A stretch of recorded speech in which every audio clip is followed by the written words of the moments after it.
Je souhaite à tous la bienvenue dans une autre émission de France en direct. Et c'est avec grand plaisir que nous sommes ici et nous croyons sincèrement, chers amis, que ce que vous allez recevoir aujourd'hui va vous aider si bien sûr vous acceptez la proposition qui vous sera faite. Proposition de changer votre vie. Proposition de connaître une autre vie que celle que vous avez connue jusqu'à aujourd'hui. Une vie de souffrance peut-être, de tristesse, une vie d'angoisse, une vie peut-être plongée dans la dépression. Sachez que quelles que soient les difficultés que vous traversez, il y a toujours une solution. Et à travers cette émission de France en direct, cette émission que vous propose le centre d'accueil, vous aurez l'opportunité de découvrir ce chemin merveilleux qui a conduit tant de personnes à une transformation totale de vie, qui a conduit et qui est en train de conduire de nombreuses personnes à connaître le pouvoir de ce Dieu qui transforme des vies, le pouvoir de ce Dieu qui délivre, le pouvoir de ce Dieu qui restaure la santé, le pouvoir de ce Dieu qui relève celui qui est tombé. Chercher à être le meilleur. C'est le principal objectif de tous les entrepreneurs. L'idéal indispensable pour réussir à atteindre et maintenir le succès dans le monde des affaires. Mais quelle vision ont ces personnes? À quoi pensent-elles? Comment agissent-elles? Et de quelle façon font-elles la différence? Ce sont les questions à se poser pour pouvoir réussir. En premier lieu, soyez sûr de vous. Sans conviction, vous n'y arriverez pas. Pour combattre tous les scénarios négatifs, il est nécessaire d'avoir une vision toujours au-delà, savoir développer la créativité et bien sûr, croire que vos projets sortiront du papier. Tout cela implique des sacrifices, tant professionnels que personnels. Il est nécessaire de remonter vos manches et mener votre mission jusqu'à la fin, au-dessus de toute pression. Avoir un regard dirigé vers le futur est une devise à pratiquer. Savoir guider l'organisation du travail et imposer les changements pour faire face à une concurrence féroce. Un autre aspect très important de nos jours est la formation. Au-delà de toute expérience professionnelle sur le terrain, il est essentiel d'investir dans une formation ou qualification. Accompagner les changements dans tout ce qui arrive dans votre domaine de travail fonctionne souvent comme un nouveau feu pour votre entreprise. N'oubliez pas que le premier impact est le plus important, que ce soit au niveau de l'image ou du langage. Présentez des stratégies différentes et osez. Dans ce monde d'entreprise, il est important de savoir où investir, se focaliser sur le marché, savoir quelles affaires sont en expansion et avoir des connaissances qui plusieurs fois proviennent de contacts ou de relations d'affaires.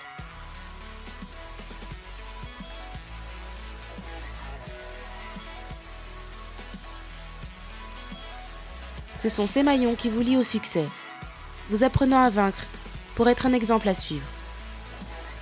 Ce sont les bases pour avoir une vision d'affaires et faire la différence, être invincible.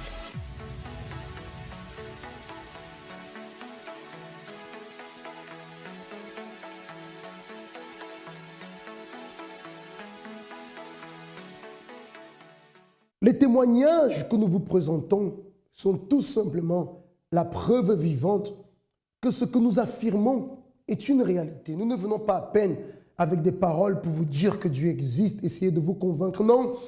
Mais nous vous montrons à travers des témoignages, des cas véridiques, qu'effectivement, si vous prenez la décision de chercher l'aide de Dieu, si vous vous tournez vers Dieu, certainement, il vous sauvera, certainement, il vous aidera à sortir de cette vie de souffrance que vous avez connue jusqu'à aujourd'hui. Et parmi les témoignages que nous allons voir aujourd'hui, nous avons le cas de Brice. Brice qui est arrivé ici au centre d'accueil dans la souffrance. Ce n'est pas une église qu'il a rencontrée, ce n'est pas une religion qu'il a rencontrée, ni un pasteur qu'il a rencontré. Mais ici au centre d'accueil, Brice a pu faire une rencontre avec le Dieu qui transforme les vies, le Dieu qui désire se manifester dans votre vie. Nous allons voir en ce moment son témoignage et juste après, on se retrouve. sentimentale, professionnelle, famille et intérieure. Ma vie était complètement détruite, complètement à terre. Quand je suis arrivé au centre d'accueil universitaire, j'étais une personne en fait qui était très colérique. C'est-à-dire j'étais une personne nerveuse qui bagarrait tout le temps. J'étais une personne qui ne respectait pas ma famille. Je ne respectais pas mes parents, je ne respectais pas mes frères. J'avais tout le temps des problèmes en fait. Je sortais dans la rue, je bagarrais avec d'autres garçons. Quand j'étais encore tout petit, quand j'avais l'âge de 1 an, 2, 3 ans, mon père et ma mère, ils ont eu une séparation. Ça veut dire que ma mère elle est partie de la maison, je n'avais pas compris ce qui se passait. J'avais grandi dans cette sphère-là où j'étais qu'avec mon père et mes grands frères. Et au fil du temps, mes grands frères ont commencé à être des délinquants. Et j'ai commencé également à prendre cette route-là. Et donc depuis tout petit que je suis comme ça. Et j'ai aussi c'est un mal-être que j'avais en moi, parce que moi, je n'avais pas vécu avec ma maman. Donc je voulais réellement la connaître, je ne savais pas pourquoi ils étaient séparés. Et c'est quelque chose qui m'a vraiment aussi, qui a beaucoup agi dans cette sorte de colère que j'ai toujours nourrie à l'intérieur de moi. Dans votre jeunesse, vous étiez dans la délinquance aussi? Totalement dans la délinquance, oui. Quoi, par exemple? Par exemple, je ne respectais pas les gens, je faisais des vols. Vous voliez? Voilà, des vols, mensonges, bagarres. Je ne respectais pas les autorités. Même 2 fois, j'ai bagarré avec la police, j'allais au tribunal. C'était vraiment détruit. Avec mes copains, j'ai même montré cette apparence de moi qui était le plus dominant, qui voulait toujours être là, en faisant n'importe quoi. Mais quand je rentrais chez moi le soir, c'était autre chose en fait. C'est-à-dire que je rentrais chez moi, j'étais tout seul. Et là, la vraie nature revenait, j'étais tout triste en fait. Et donc c'est quelque chose que je n'arrivais pas à contrôler. Et cela en fait avait de la répercussion au niveau de ma vie sentimentale. Parce que j'avais ma copine, ça faisait 5 ans qu'on était ensemble quand je suis arrivé au centre d'accueil. Et notre vie en fait, elle était complètement par terre. Ça veut dire que toutes les semaines, on avait toujours une histoire. Dispute, bagarre, la police qui venait à la maison. C'était horrible. Je l'insultais, je la trompais. C'était vraiment une vie où il n'y avait pas d'entente. Parce que le fait que je n'avais pas connu ma mère aussi, c'était un truc, je pense, maintenant, que je n'ai pas eu cet apport-là au niveau féminin. Donc je ne respectais pas du tout les filles, je ne respectais pas du tout... Et même comme ça, vous êtes resté avec elle 5 ans? 5 ans. La police venait, la bagarre, l'insulte, voilà, des agressions. Exactement. Une vie d'apparence en fait. Oui. C'est-à-dire que j'aimais toujours me montrer, toujours au-dessus de tout le monde. Ça veut dire que j'aimais toujours avoir tout ce qui était grand, tout ce qui brillait. Tout ce qui était...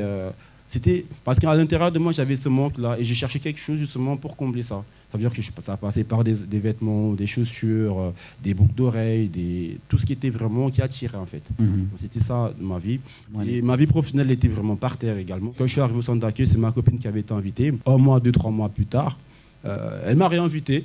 Et vous avez commencé à participer c'est là que j'ai commencé à participer des chaînes de prière. J'ai commencé vraiment, je me suis dit là, je vais vraiment tout donner. Je vais donner ma vie. Parce que quand j'étais dans le monde, en fait, je n'étais pas le genre de personne qui était timide dans des situations. C'était non, moi je vais aller, j'y vais. Et vous avez commencé et là, j'ai commencé à changer. J'ai commencé à participer aux chaînes de prière. J'ai commencé à vouloir vraiment ce désir-là de changer de vie. Et où entre la campagne d'Israël dans votre vie? La campagne d'Israël, en fait, elle rentre dans ma vie 2-3 mois après. J'ai participé de la campagne, j'ai vu les témoignages, et là, pour moi, c'était une opportunité. Je me suis dit, là, mon Dieu, je vais tout faire. Je n'avais pas besoin qu'on vienne m'expliquer pourquoi, comment. J'avais pris cette décision à l'intérieur de moi. Vous avez déjà accepté, vous avez compris la chose. Voilà. Vous êtes parti vers le sacrifice. J'ai fait mon sacrifice. Je ne me suis pas préoccupé si Dieu allait répondre, si Dieu n'allait pas répondre. C'est quelque chose que j'ai mis entre les mains de Dieu. J'ai continué à faire mes chemins, j'ai continué à venir à l'église, j'ai continué à participer, à être là. Je ne me suis pas préoccupé du sacrifice, de la réponse. Aujourd'hui, Brice, c'est une personne complètement différente. Sur tous les domaines, sur tous les aspects, Brice l'a totalement changé. Au niveau de ma vie sentimentale, tout va bien. Ça fait, je crois, aujourd'hui même, pour vous dire, on est devenus des exemples pour nos familles maintenant. Quand il y a un problème, ils se réfèrent sur nous. Aujourd'hui, ma vie sentimentale, elle est bénie. Au niveau professionnel, après la campagne d'Israël, je suis rentré dans une grande entreprise avec un poste important, dans une très grande entreprise. Le sacrifice pour lequel j'ai fait la campagne, c'était mon intérieur. C'était un nouveau Brice. Vous vouliez un nouveau Brice. Intérieurement, j'ai totalement changé. Je ne suis plus du tout la même personne. Brice, félicitations. Je vais même t'enlacer parce que tu es devenu un champion. Que Dieu te bénisse. Amen. Merci beaucoup. Vous voyez qu'aujourd'hui, le fait d'avoir passé peut-être beaucoup d'années avec les mêmes problèmes, la même souffrance. Le cas de Brice, une personne qui était très colérique, une personne qui avait systématiquement des problèmes dans sa vie sentimentale. Et certainement, cela engendrait d'autres situations, d'autres problèmes, comme la tristesse intérieure et tant d'autres choses, des problèmes que beaucoup de personnes vivent aujourd'hui. Je disais, le fait d'avoir vécu tant d'années dans la souffrance, avec le même problème ou les mêmes situations, beaucoup de personnes s'habituent et pensent même qu'il est normal qu'elles vivent une vie de souffrance. Elles considèrent même cette vie de souffrance comme étant son destin, comme étant la croix qu'elle doit porter, comme étant la vie qui a été tracée pour elle, se disant que pour elle, il n'y a plus d'opportunité, qu'il n'y a plus de solution. Mais laissez-moi vous dire que cette façon de penser n'est pas la bonne façon. Aujourd'hui, je vais vous montrer une façon différente de penser, une façon qui peut vous aider justement à sortir de votre situation. Brice, peut-être lui aussi pensait qu'il était un cas perdu. Mais en arrivant ici, au centre d'accueil, en écoutant la parole de Dieu, en comprenant que Dieu avait un plan pour sa vie, non un plan de malheur, non un plan de souffrance, un plan de destruction, comme il le dit d'ailleurs dans sa parole, qu'il a fait sur nous des plans de paix, de bonheur, et non des plans de malheur. Lorsqu'il a compris que la volonté de Dieu était qu'il soit une personne heureuse, qui puisse reconstruire sa vie dans la présence de Dieu, il a cru dans cette parole.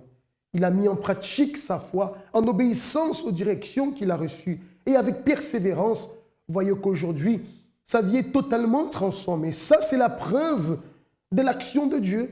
Ça, c'est la preuve que Dieu est le même, qui n'a pas changé.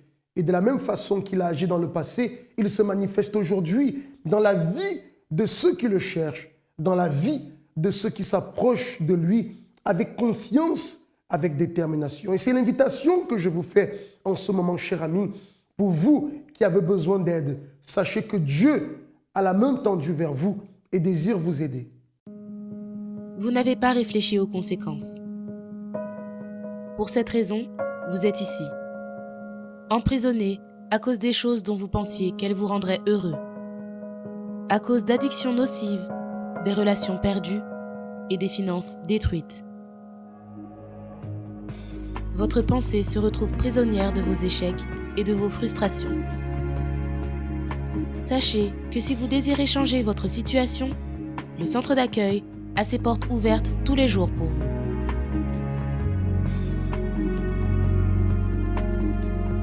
Nous souhaitons vous aider à vous libérer de toute prison où vous vous trouvez.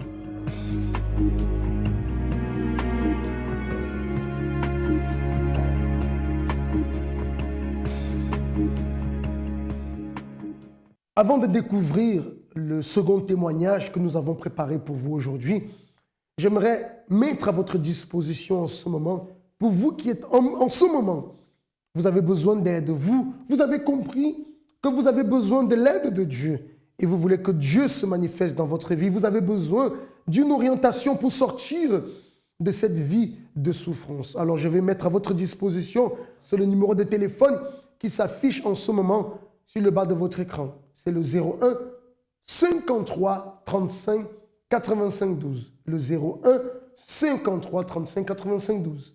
Et en ce moment même, vous pouvez entrer en contact avec nous parce qu'un de nos conseillers va vous répondre, va vous écouter et vous pouvez être sûr, la direction que vous allez recevoir va pouvoir vous aider à commencer vraiment à lutter pour obtenir un changement, une transformation dans votre vie.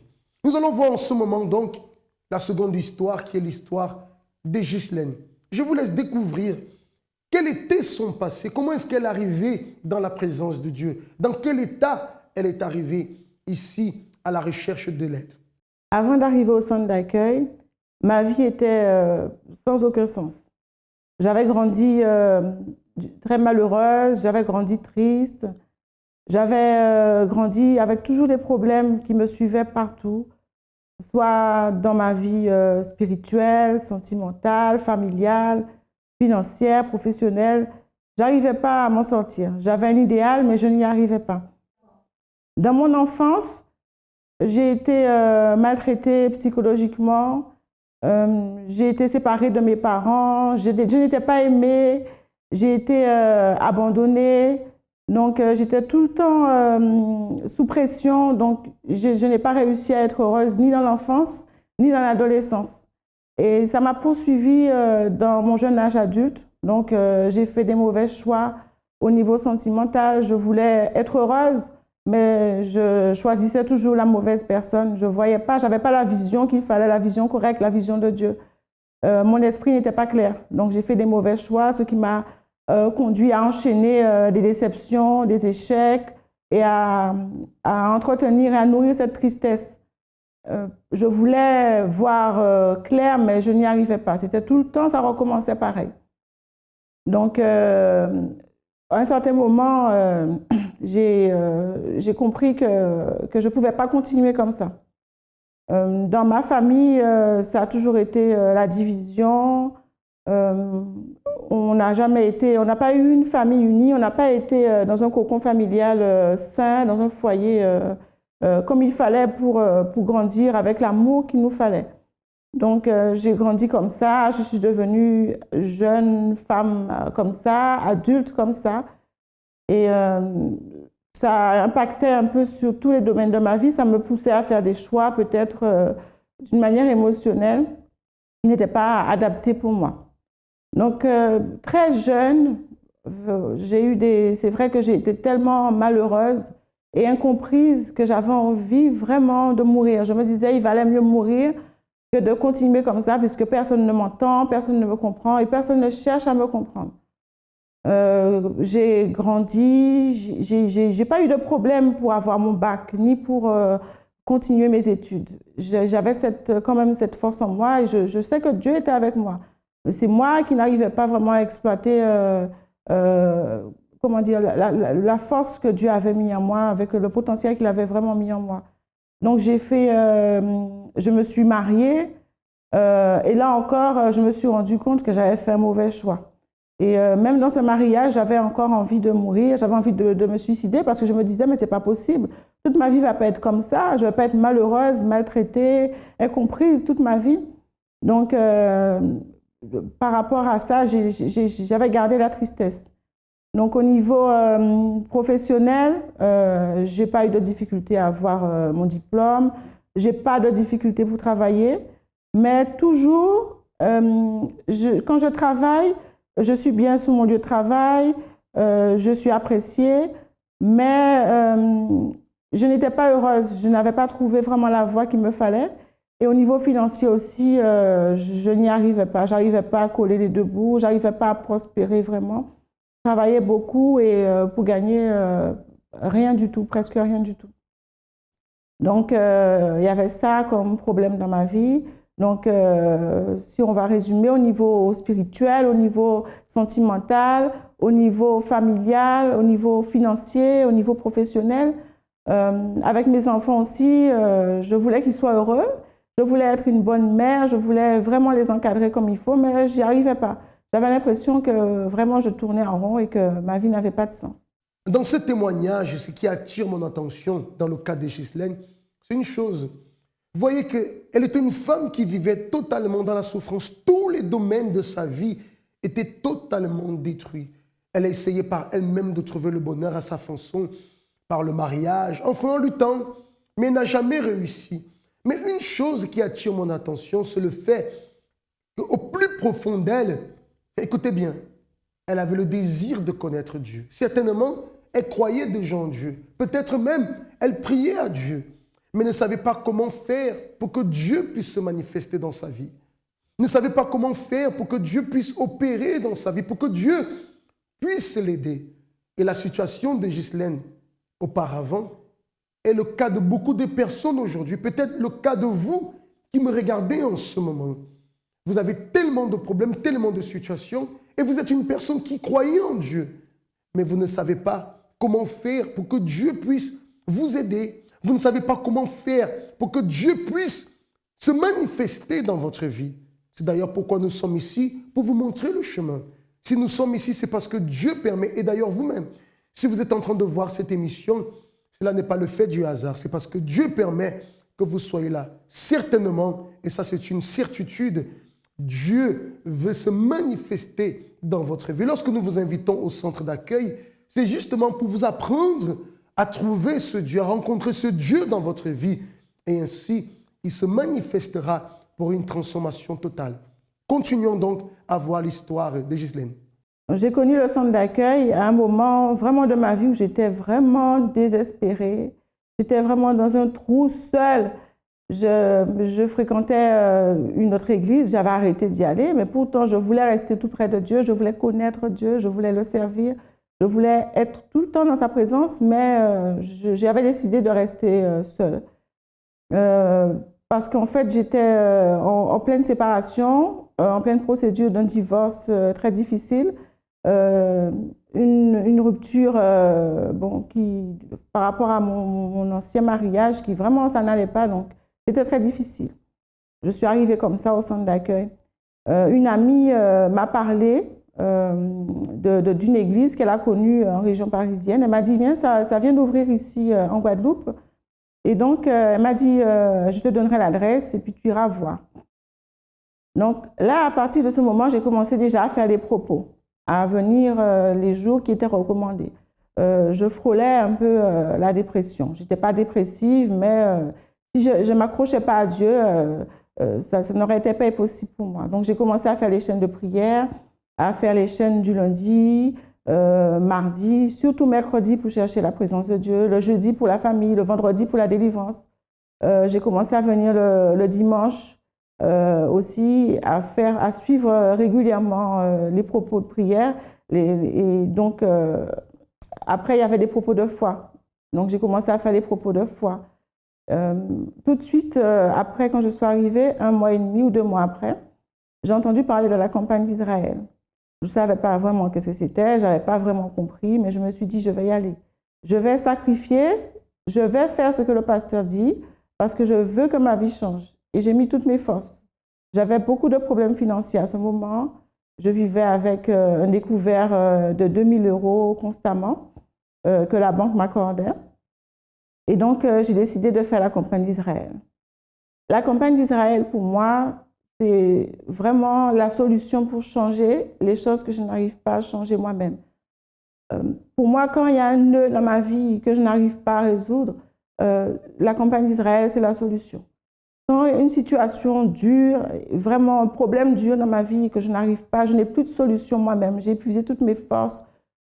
La campagne d'Israël, c'est mon appui vraiment que j'utilise pour que Dieu puisse me faire avancer. Et à chaque fois, ça marche. Ça marche à chaque fois. Alors aujourd'hui, à travers la campagne d'Israël, à travers tous les propos et ma persévérance dans la foi, Dieu a changé vraiment tout ce qui avait à changer en moi. À l'intérieur de moi-même, je ne suis plus tourmentée, je suis tranquille, j'ai la paix, je ne pense plus à abandonner. J'ai la force de Dieu en moi et j'ai la présence de Dieu en moi. Donc, à travers tout ce que j'ai pu faire, sacrifier, Dieu a changé ma vision, ma pensée, ma manière d'être.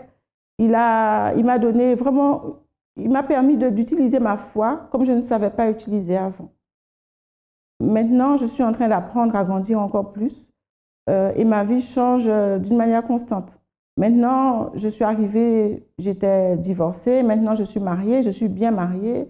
Je suis mariée avec un homme qui sert Dieu et qui a les mêmes valeurs spirituelles que moi. Et c'était ça le plus important pour moi, que mon mari ait les mêmes valeurs spirituelles que moi. Maintenant, dans ma vie professionnelle, j'ai une vision qui est différente. Je ne suis plus stagnée pour dire que je vais être simplement une simple salariée, que je vais attendre tout le temps de quelqu'un. Je cherche toujours à aller plus loin. Donc, je travaille déjà à mon compte. J'ai une société de prestations pour des personnes qui sont dans le même domaine professionnel que moi. Et je suis en train encore de développer une entreprise qui n'a rien à voir avec ma formation. Donc, je ne suis pas bloquée au niveau professionnel. La vision que j'ai, c'est la vision que Dieu m'a donnée. Donc, au niveau de ma vie familiale, ça va. À la maison, il y a la paix. Tout le monde s'entend très bien. On est heureux. La présence de Dieu est là. Donc, Dieu vit en moi. Il est aussi dans ma maison, dans ma famille. Donc, je ne manque de rien. Je continue à persévérer vraiment pour atteindre d'autres objectifs parce que je sais que la vision que Dieu a pour moi, elle dépasse bien celle que j'ai déjà aujourd'hui, ce qu'il a fait déjà pour moi aujourd'hui. Au niveau de ma vie spirituelle, je suis tout à fait équilibrée. Je n'ai pas d'envie de suicide, je ne déprime pas, je ne désespère pas.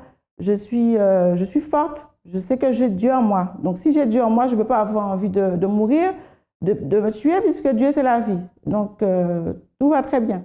Dans sa recherche de Dieu, Ghislaine, invitée par une amie, a pu connaître l'école de foi, comme elle-même définit le travail ici qui est réalisé au centre d'accueil. L'école de foi, où justement, elle a appris comment s'approcher de Dieu.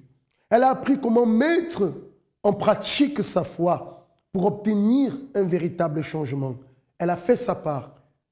Nous ne sommes pas en train de dire que lorsque vous allez arriver ici au centre d'accueil, que tout va se faire comme par magie. Non, nous avons des choses à mettre en pratique. Nous avons notre part à faire et Dieu fait sa part. Elle a donc persévéré dans la pratique de la foi, en obéissant aux directions qu'elle recevait, en croyant de tout son cœur, en persévérant. Et vous voyez le résultat aujourd'hui. Une vie totalement transformée, une vie totalement changée. La paix intérieure, aujourd'hui bien mariée, heureuse, ferme dans la présence de Dieu, bénie sur le plan financier, professionnel, bénie dans la vie spirituelle, bénie dans la vie sentimentale. Je dirais, tous les domaines de sa vie qui avant étaient totalement anéantis dans le chaos, aujourd'hui tout a été reconstruit parce que Dieu est entré dans sa vie, Dieu s'est manifesté dans sa vie. Cher ami, la même chose, regardez-moi s'il vous plaît, la même chose peut se produire dans votre vie. La même chose peut arriver si vous aussi vous donnez l'opportunité à Dieu d'agir dans votre vie, l'opportunité à Dieu d'entrer et de se manifester. Mais tout va dépendre du désir que vous avez au plus profond de vous.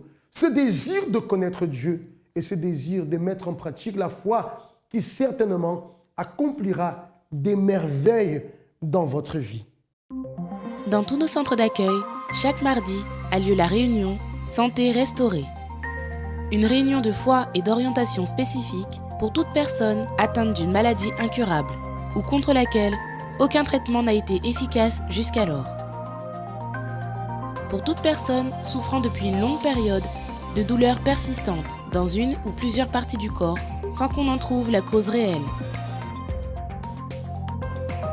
Si vous subissez l'un de ces points, rendez-vous dans l'une de nos réunions hebdomadaires pour recevoir des conseils efficaces alliant votre foi à la médecine.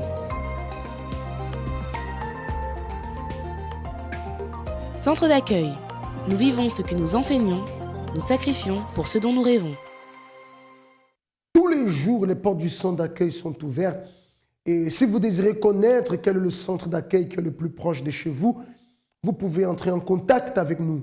Le numéro de téléphone qui s'affiche encore, ou tout simplement, vous pouvez aller sur notre site internet et vous aurez alors toutes les informations dont vous avez besoin.